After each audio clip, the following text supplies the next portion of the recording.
Welcome to the video, guys. As some of you might remember, a few weeks ago the statue of Edward Colston was pulled off its plinth and thrown in the river down in Bristol. Well, last night it was unofficially replaced by an activist and a sculptor who did not get permission from the council, hence it being unofficial, and they spent time preparing to make sure they could have it done in about 15 minutes or so the construction team could get out of there before anyone could stop them. Now, another issue of this is that Channel 4 took part by filming the whole escapade, as you can see in this short clip here. I won't play any sound with it because there is music in the background and YouTube will probably remove it. So there you see Channel 4 taking part, having known about it in advance and allowing it to go on, which in my opinion it really must be illegal, but who knows, I doubt anything will actually come from it. We see what happened down in Bristol in relation to their police force allowing them to remove the Edward Colston statue. You might remember the soy drinking copper who said they made a tactical decision to let people break the law. Well, the BBC and most other mainstream media organisations have picked up on this, so we'll take a quick look at their article. We won't go through all of it. I hope the statue is taken down rather swiftly, not pulled down, get a crane in there, take it down, return it to the owner and fine them for the cost. That is what should happen. And of course, if there are any criminal proceedings to be dealt with, then the people involved should all be taken to task for it.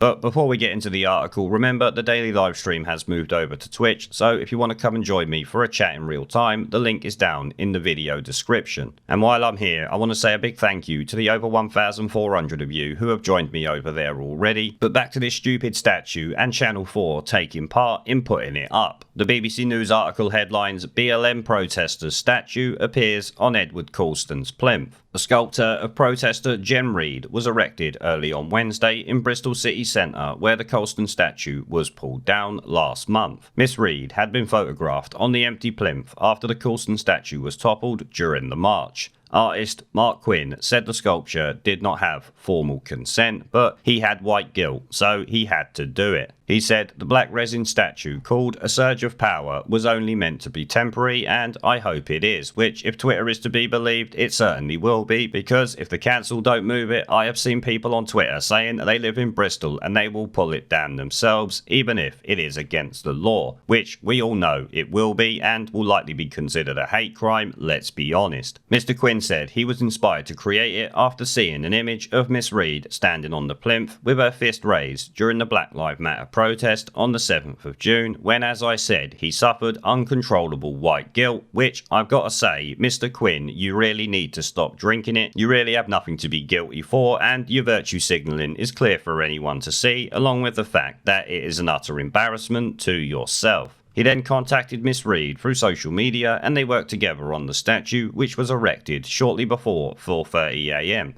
I think it is something the people of Bristol really appreciate seeing, said Miss Reid. Of course you would say that, you wanted to stick yourself up there. I would bet most people in Bristol really don't feel that way, especially considering last time it was asked in Bristol, the people of Bristol actually wanted the Edward Colston statue to stay. My husband took the photo on the day of the protest and put it on his social media. He was contacted by Mark Quinn, who then contacted myself. I was in his studio by the Friday after the protest with 201 cameras surrounding me, taking pictures of me from every conceivable angle. They went into a 3D print and a mould was made. Miss Reid said the sculpture was important because it helped keep the journey towards racial justice and equality moving. No, it really doesn't. You just look like a virtue signalling tosspot along with the guy you made it. And let me tell you, it certainly doesn't help race relations, that is for sure. She said she had felt an overwhelming impulse to climb on a plinth in last month's protest because of course she needs to virtue signal, which is what they all was doing there. When I was stood there on the plinth and raised my arm in a Black Power salute, it was totally spontaneous, she said. Considering the way you were dressed, I would say it is not spontaneous, but that doesn't really matter at the moment. I didn't even think about it, bollocks. It was like an electrical charge of power was running through me. Oh my days. The sculpture is about making a stand for my mother, for my daughter, for black people like me. Yep, because that helps them in their day-to-day lives, I am sure. Miss Quinn said the sculpture was meant as a temporary installation to continue the conversation about racism and did not know how long it would remain in place. Hopefully not very long. I hope the council are there today to pull it back down and send it back to its owner with a nice little bill for the costs. And then I also hope the police can come in and do something about it, because at the end of the day it must be illegal what they have done here. They do not own the land that they have put it on, they definitely don't own the plinth, and they do not have permission to do it, so there must be some form of law that they have broken, in my opinion. It could be there for a month, it could be there for a year, but it's not what's going to be there forever, I wouldn't have thought, he said. I will be extremely surprised if it's there for a month, and kind of disgusted, let me tell you. Otherwise, I want a statue erected to me somewhere in central London, because I'm just me. Why can she have one and I can't? At the end of the day, that's discriminating against me, so it's not fair if you want to start going down that route. Obviously, I don't really think that. It should be pulled down, and they should put a statue there of someone who actually deserves it,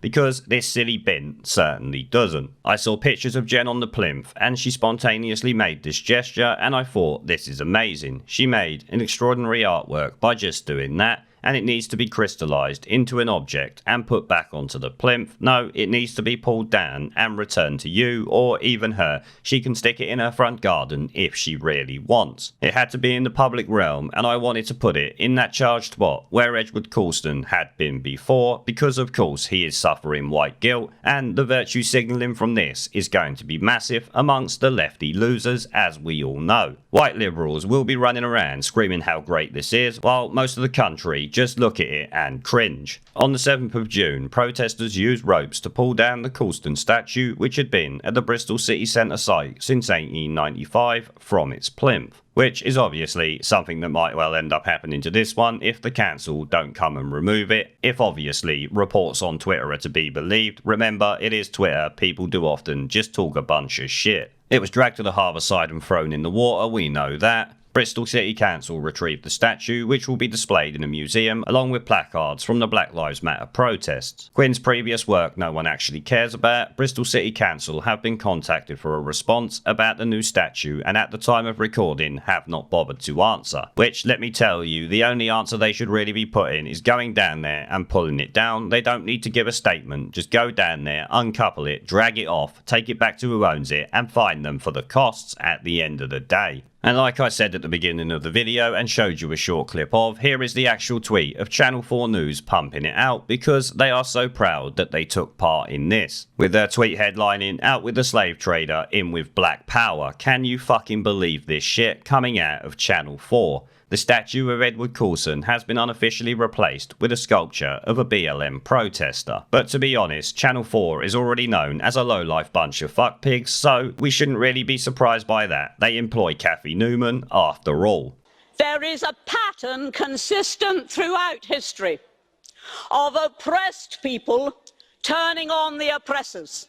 Slaves against their owners, the peasantry against the feudal barons, colonies, Mr. Verhofstadt, against their empires.